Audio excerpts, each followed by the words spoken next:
Well, well, well, what have we here? We have, underneath those onions, take a big guess, liver, yes, calf liver. That is for dinner tonight, people. We've got this cooking low and slow in some of the Trader Joe's garlic olive oil. I just lightly floured this and added some garlic, salt, and pepper. And then I put it in the oil, fried it a little bit, and I've just now added in onions, still using up onions from our garden. Grateful for that. I'd say I've got another maybe pound or two of onions left. And here's what we're going to have for a side. Just a can of peas. How easy is that?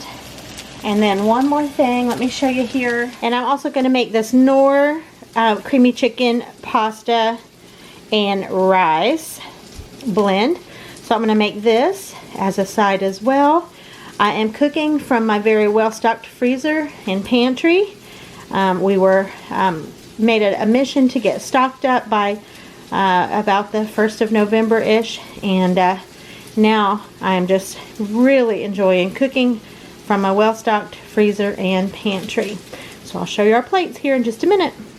I thought I'd pop back on here real quick and show you, now that both sides of the liver has browned up, I have just kind of put the onions towards the bottom, put the liver up on top, and I've added some water in, just a small amount of water, and that will kind of steam this a little bit. It'll not continue to get brown, but will still cook by the steam that's coming up there, and that'll help tenderize it. Also, one other thing, I soak my liver in cold water for quite some time. This probably soaked an hour or so in cold water, and then I just pour off all that liquid. That's what I always do to the liver before I cook it. So I thought I want to show you that super quick like. Alright, here we have it. There's the liver and onions. It's coming off a little darker on the plate than it is here in true life, but liver and onions. And there's the Knorr rice pasta blend, and then the sweet peas. So that is what's for dinner tonight. Okay, I've got some ground beef browning up here in my skillet. I am going to make sheet pan nachos tonight. So I have just got about a pound, actually it's probably a little under a pound of ground beef. And I am going to season that up. Instead of using a taco seasoning packet, I'm just going to use some salt, garlic powder, a little bit of chili powder, and a little bit of cumin, and get this all seasoned up. This is going to go on top of our sheet pan nachos.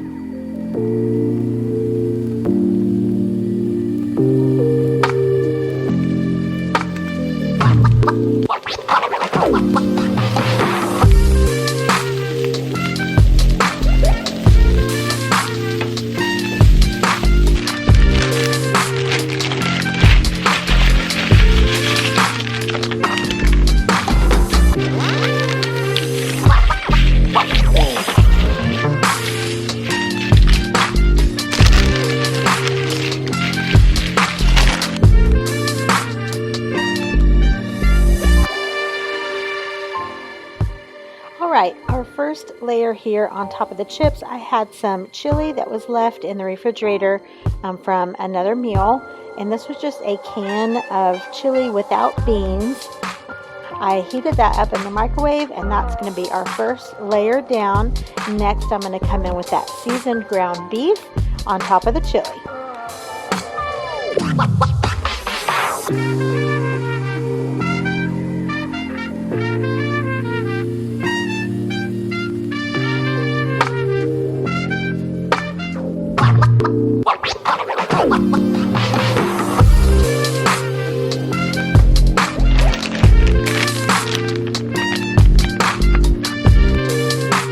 Now time for the cheese. I did not do a double layer of these nachos because it's just James and me. This was already more than we were able to eat, so just a single layer here. So on with the cheese. Now we have a variety of toppings. This is just a little bit of peppers, onions. I did some finely shaved lettuce. I like it really, really thin. We've got some avocado. We have some purple onion, some lemon, salsa, hot sauce, all the good stuff to go on top.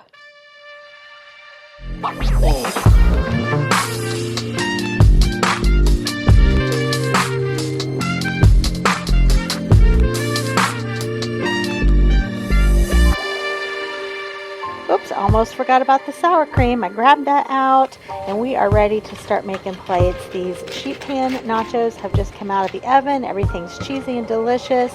We are going to start plating up.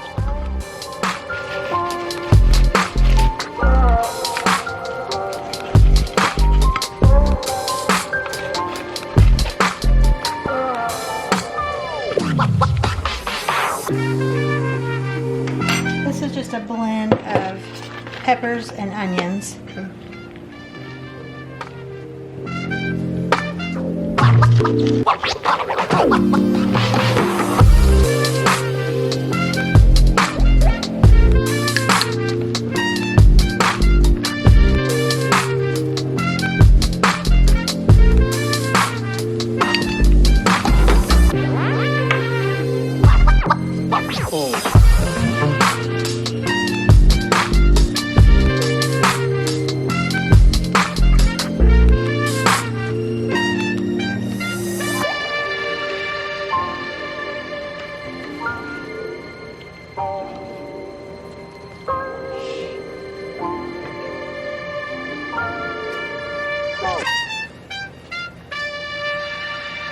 Might as well take a fork with this thing.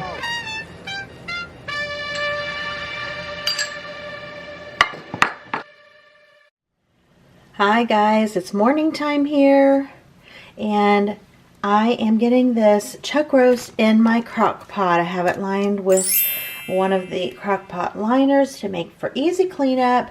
And what I do when I'm doing a roast is whatever I'm in the mood for that day. I planned on doing the Mississippi roast, but then now I think I've changed my mind. So I've just got some salt. I have fresh onion, but I want to use this chopped onion in here. I'm going to finish that out because there's not much left. Some black pepper, some garlic powder.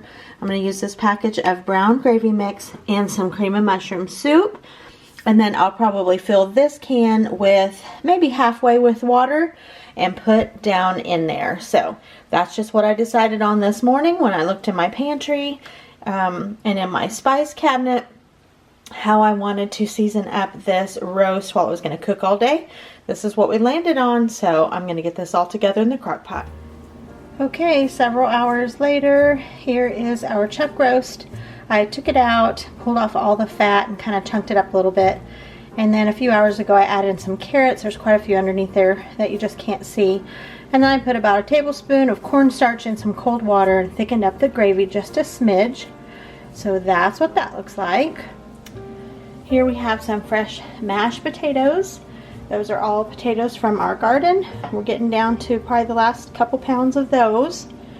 I decided to make the Aldi version of stovetop stuffing. So it's just the box mix that comes together in about 5 minutes on the stove. So there's that.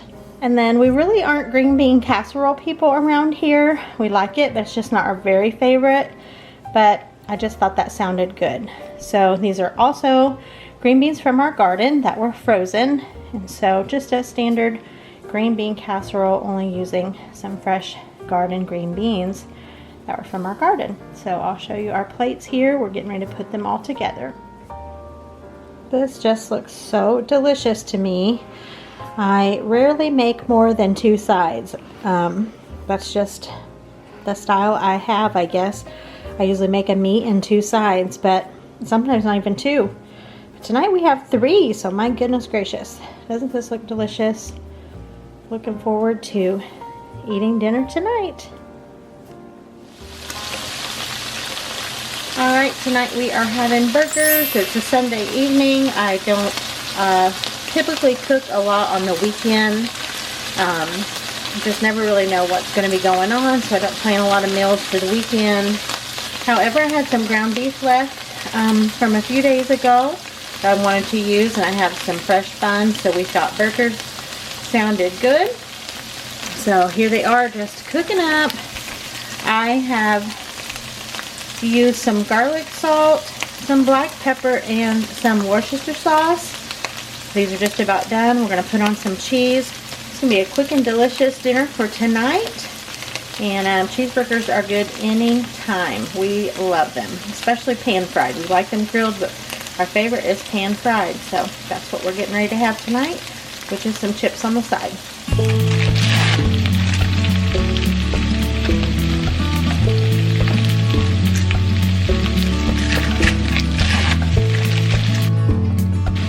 We did not need this many burgers, but there was just a little bit of the ground beef left, and I know that's not enough really for anything else. So just made up some extra for lunches for the next day or so. We can have these just kind of like hamburger steaks, or we can have them as actual cheeseburgers. And that will be great.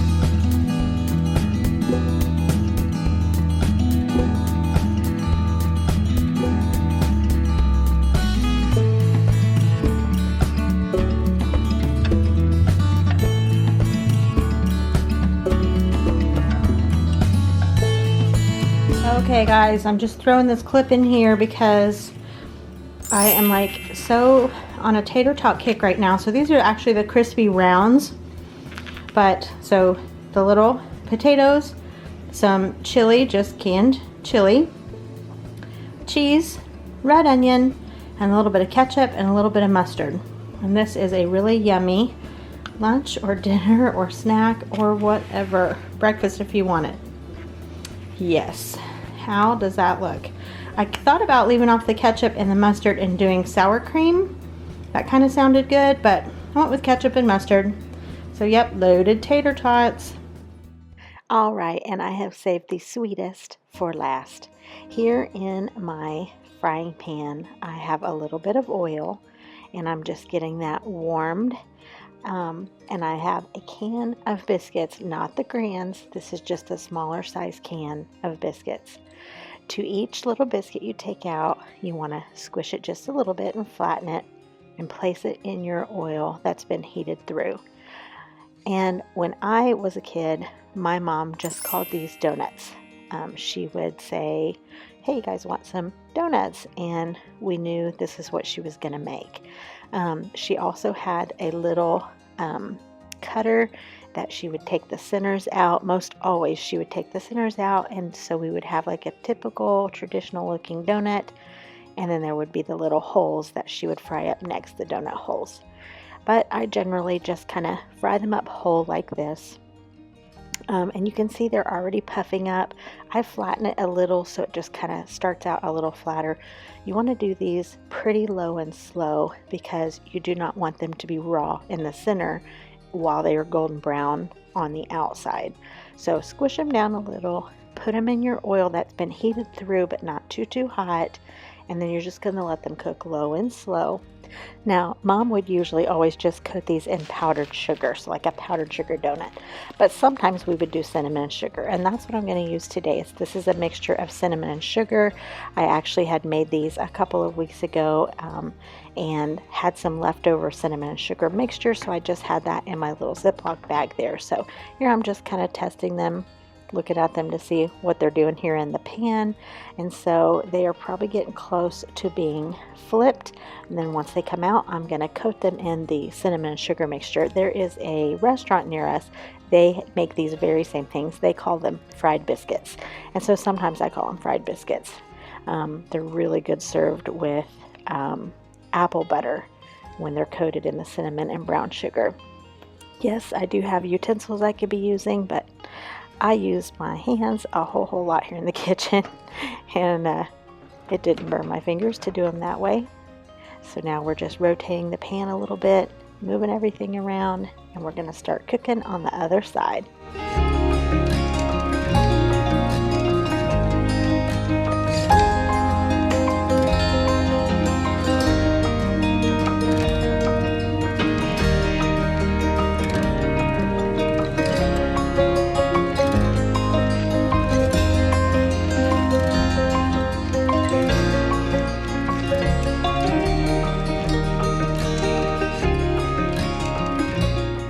I have graduated to a fork. No more fingers.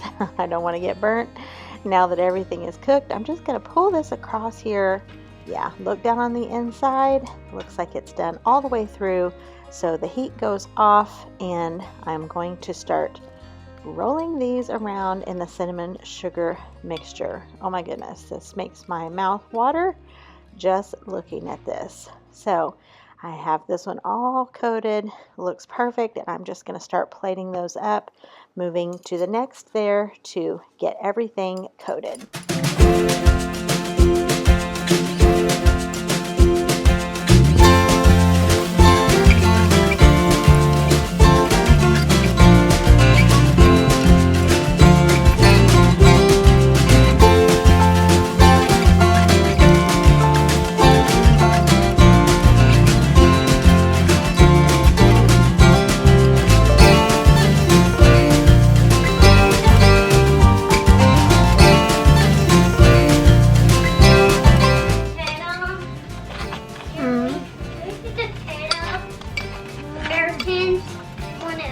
You do.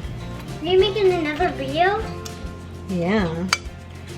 This is some donuts I made for us. Ooh, I love donuts. I do too. Hi guys.